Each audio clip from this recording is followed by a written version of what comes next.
Blessed morning po. Blessed New Year to all. Sa mga nasa Zoom, nasa Facebook, at nasa iba't ibang lugar ng buong mundo. God bless po and a blessed New Year po sa lahat. Pastor, ninervyos yata ako.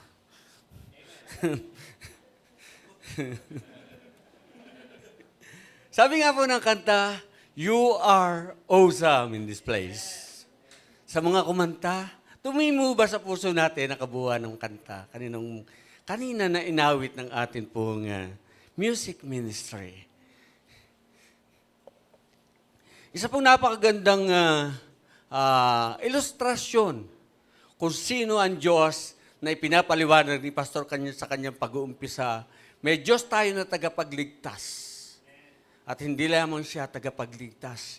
Siya po ay ang ating Panginoon. The Lord of our lives, mga kapatid. Katulad po ng mga nagdaang mensahe ni Sister Geraldine, ni Ma'am Geraldine. Ang kanya pong naging mensahe, ang kanya pong tema is in Hebrews chapter 12, verse 2, Jesus, the author and the perfecter of our faith. At ganun din po si Sister Jane last Sunday. Sino ba siya? Sino ang Diyos sa buhay natin? Sino siya sa buhay ng bawat isa sa atin? And God declares, I am who I am. Mga mensahe na, sabi nga po ni Sister Jane, refresher sa buhay natin bilang mga mananampalataya. Refresher upang patuloy lumago, tumaas ang level ng ating pananampalataya at maging lubos-lubusan ang pagkakilala natin sa ating Panginoong Hesukristo. Noong una po ako'y mag-umpisa sa pagmimensahe, isa po ang mensahe ni Pastor ang itinanim niya sa puso ko noon. Kapatid, kapag magmimensahe ka, huwag mong kakalimutan kung sino si Hesukristo sa buhay mo. And always declare it to the church. Declare sa buhay po ng bawat isa nakikinig. Tayo po ba'y palagi nakikinig ng mensahe? Lahat ay amen. Tayo po ba ay sigurado nating born again Christian? Amen. Thank you, Lord. Thank you, Jesus. Sa umagang ito, ating pong tunghayan ang isang maiksing mensahe. At ang mensahe po sa umagang ito ay kukuhanin ko po sa isang aklat ni Pablo na ito po ay kabisadong-kabisado na natin. Alam niyo po ba ang nilalaman ng Romans 8? Ang kabuuan po ng Romans 8. But isa lamang po ang verse na ating pong didiinan sa umagang ito. At ito po yung verse 1. Pakibuksan po sa mga nakikinig, sa mga nasa Zoom, o nasaan man kayo lugar sa umagang ito. Mga kapatid, ating pong tunghayan ang ating pong text sa umagang ito. In Romans chapter 8, verse 1. In verse 1, ang sabi po dito, there is therefore, ulitin ko po, tingnan po natin ang ating mga Biblia. Sa mga may Biblia, ano man po ang inyong Biblia sa umagang ito? In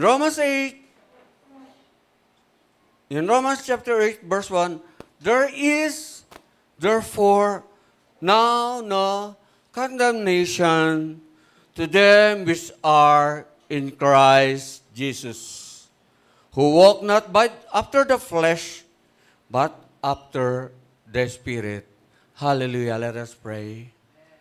Our Father in heaven, katulad po ng awitin kanina, Lord, isa pong maiksing sentence of praise ang tumanim sa puso ko kaninang umaga, O Diyos. You are awesome in this place, Abba, Father. You are awesome in this place, O God, Abba, Father. Salamat, Panginoon, sa mga music ministry na ginamit mo po sa umagang ito. Even in our, Lord, ang amin pong psalm reading sa umagang ito in Psalms 96, Dakilang Diyos. Pagpalain, Panginoon, pagpalain po, Panginoon, ang mga naging kapahayagan po ng iyong salita sa buhay po ng iglesia sa umagang ito. For you are God, omnipotent, reigneth. Maraming pong salamat sa mga katotohanan at kapahayagan po ng iyong salita sa buhay po ng bawat isa sa buhay po ng iglesia. Lord, we are here to worship you. And Lord, to learn more about you, Lord Jesus.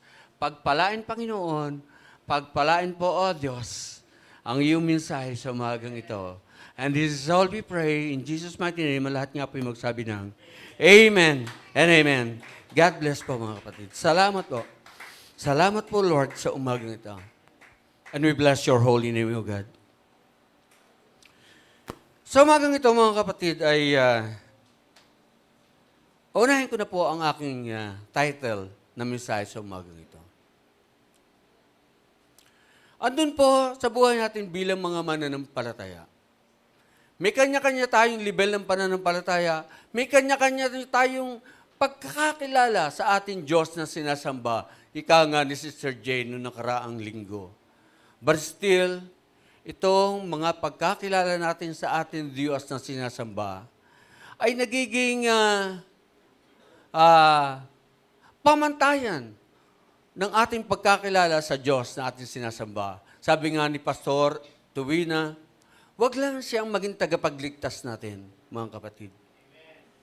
Wag lang siyang tagapagligtas lang natin sa buhay ng bawat isa sa atin. At nung tayo maligtas, ipinaranas na ng Diyos ang isang uri ng buhay na ating pong nalalasap, naranasan, na-experience. Kahit na anong realidad ng buhay.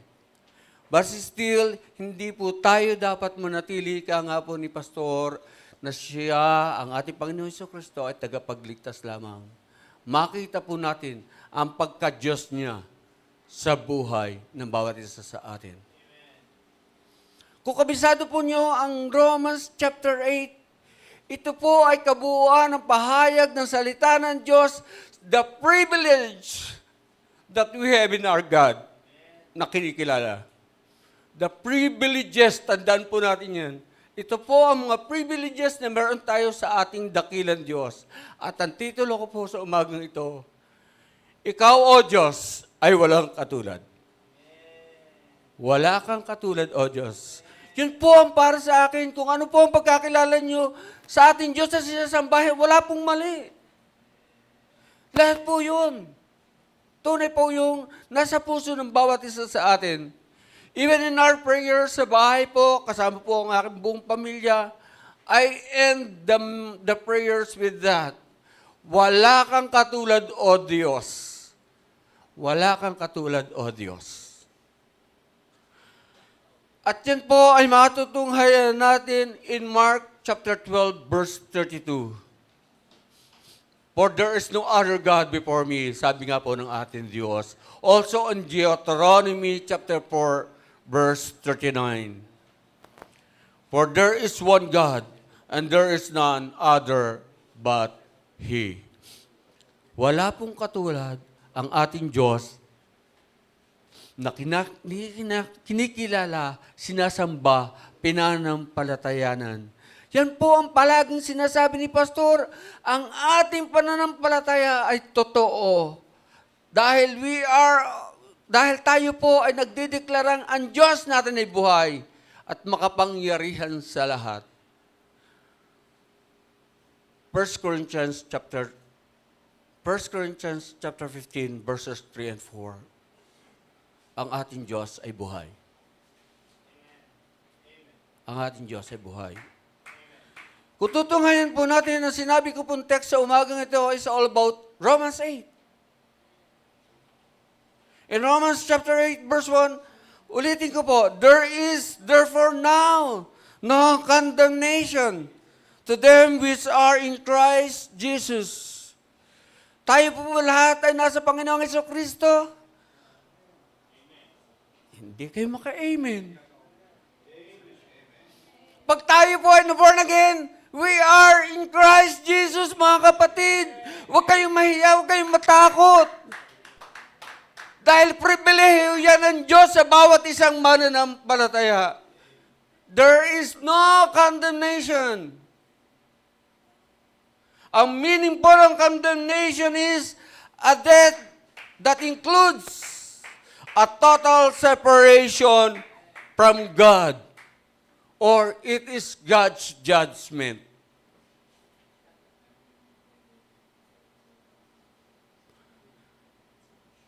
Isa pong pangungusap ng Diyos sa akin nung makita ko po ito, nung kantahin ito ni na Brother Danny, wala kang katulad. Lord, salamat sa iyong pangungusap. At patuloy, ilang beses ko na pong namensahe ang Romans chapter 8. But sa panahong ito, sa level po ng pananampalataya ko, as our pastor guides me, andun po ang isang katotohanan na makita po natin ang kabuuan ng pribilehiyo na meron tayo sa piling ng ating Panginoong Jesucristo, sa pakikipag-isa natin sa ating Panginoong Jesucristo. As 1 Corinthians chapter 5 verse 17 declare, ang sino mong nakipag-isa sa ating Panginoong Jesucristo, He is a new creation. The old is gone, and the new has come. Yun po ang pinapahayag dito ni Pablo sa kanya pong mga kaalaman patungkol sa Diyos na kanyang kinikilala ng panahon na yun. And there is no condemnation. There is no condemnation sa atin pong nagmamahal, sa atin pong lahat na nananampalataya, kumikilala sa ating Panginoong Jesucristo. Ang pananampalataya po natin ay totoo. Kung titignan po natin ang kabuuan ng chapter 8 in verses 1 to 4, in verse 2, the law of the Spirit of life in Christ Jesus had made me free from the law of sin and death. In verse 3, for what the law could not do, in that it was weak through the flesh, God sending His Son in the likeness of sinful flesh, and for sin, condemned sin in the flesh. In verse 4, salamat po, Pastor. Talagang, sa shepherding, wala tayong masasabi kay Pastor. In verse 4, that the righteousness of the law might be fulfilled in us. Hallelujah. That the righteousness of the law might be fulfilled in us, who walk not by the flesh, but after the Spirit. And what are those? Ang buhay na nasa flesh. Yun po ang pamumuhay ng tao na makamundo, mga kapatid. The sinful nature that we have before nung wala pa po tayo sa ating Panginoong Jesucristo. Makikita po natin yan in Galatians chapter 5. Isa-isahin po natin ang Galatians chapter 5.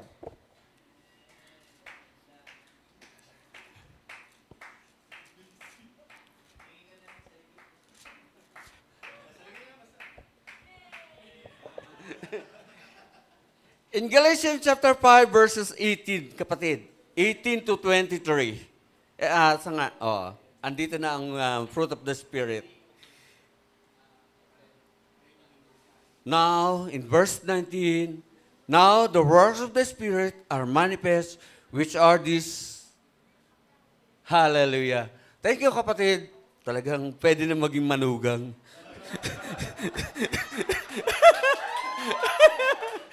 As in, Brother Joey, ayaw mo yata. Masyado tayong seryoso. Kailangan natin yan eh. Bilang mga mananampalataya, we are living in the Spirit of God.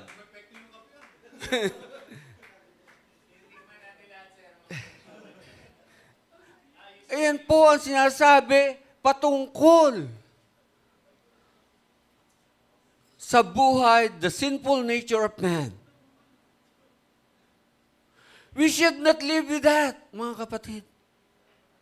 Marami po yan hanggang verse 21. Kung nagbabasa po kayo ng inyong Biblia, please read your Bible.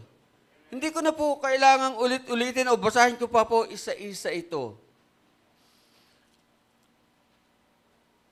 At kapag tayo kaisa ng ating Panginoong Hesukristo sa ating pananampalataya, we will live by the Spirit of God. And that Spirit, ano po yun? And the fruit of the Spirit is love. Isang buhay na pribilehiyado tayo sa piling ng Diyos. Our God will judge the world. Tandaan po natin yan. And our God will judge the world. Ngunit sa pribilehiyo na mababasa po natin dito sa Romans 8, hindi po tayo makakasama doon, mga kapatid.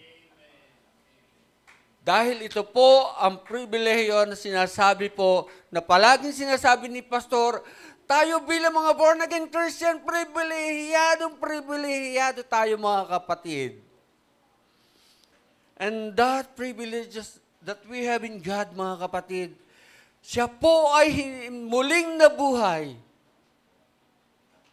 upang siya po ay ating makasama, mga kapatid. While we were sinners, Christ died for us, mga kapatid. That while we were sinners, Christ died for us. Also in 1 Corinthians 15, verses 3 and 4, may Diyos na nag-alay ng kanyang buhay, at ito nga po ay ang ating Panginoong Hesukristo. Ang ating Panginoong Hesukristo ay nag-alay ng kanyang buhay upang tayo po ay mapawalan sala. Upang maranasan po natin ang sinasabi dito sa Romans 8, mga kapatid. The privileges that we have. Isang uri ng buhay, kapiling, kasakasama palagi na hindi lamang po kapag dumating na ang pagdating ng ating Panginoon Jesucristo panahon, but sa panahon po natin ngayon. These are our privileges, mga kapatid. Ang iisa-isahin ko na lamang po dito is patungkol sa love, mga kapatid. At yun nga po, kanina sinabi ni Pastor as he was talking with Brother Bong, Pastor Bong and Sister Jane. It is in Galatians chapter 6, verse 7. Be not deceived. God is not mocked. For whatsoever a man soweth, that shall he also reap.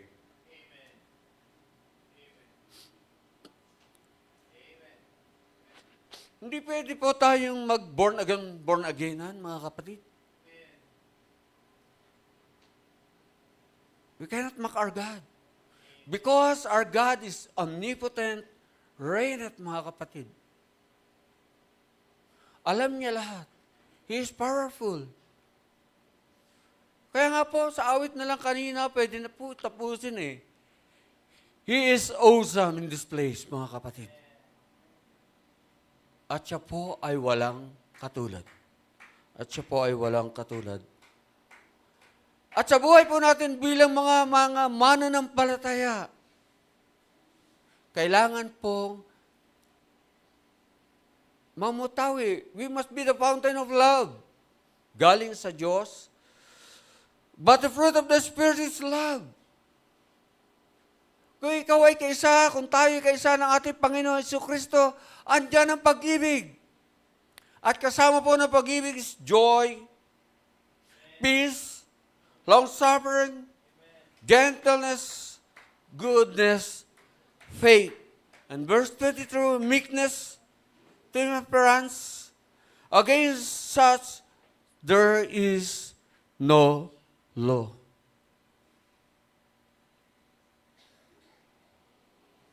Kung babasahin po natin ang kabuuan ng Romans 8, marami po dito na sinasabi, ipinapahayag to encourage us, para makita po natin ang privileges that we have in our God. That we can declare that there is no condemnation.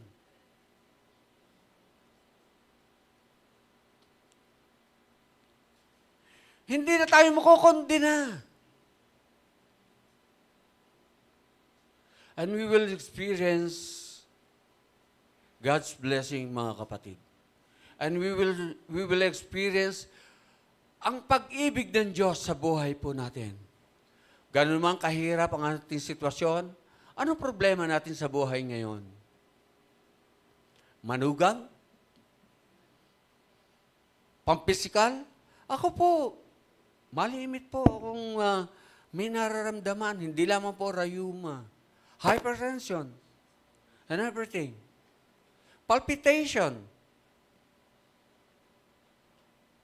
Anxiety. But God is good. He never fails me. Dahil may Diyos, tayo na nangako that He will never leave us nor forsake us, mga kapatid. Sa pampisikal na sitwasyon sa buhay po natin, siya po ang maging kalakasan natin katulad ni Pablo. In verse 9, but you are not in the flesh, but in the Spirit. If so be that the Spirit of God dwell in you. Now, if any man have not the Spirit of Christ, he is none of his. And in verse 14, for as many as are led by the Spirit of God, they are the sons of God. 1 John 1:12. The privileges that we have, mga kapatid. Bigyan po tayo ng Diyos na karapatang maging kanyang anak. If we live by the Spirit of God.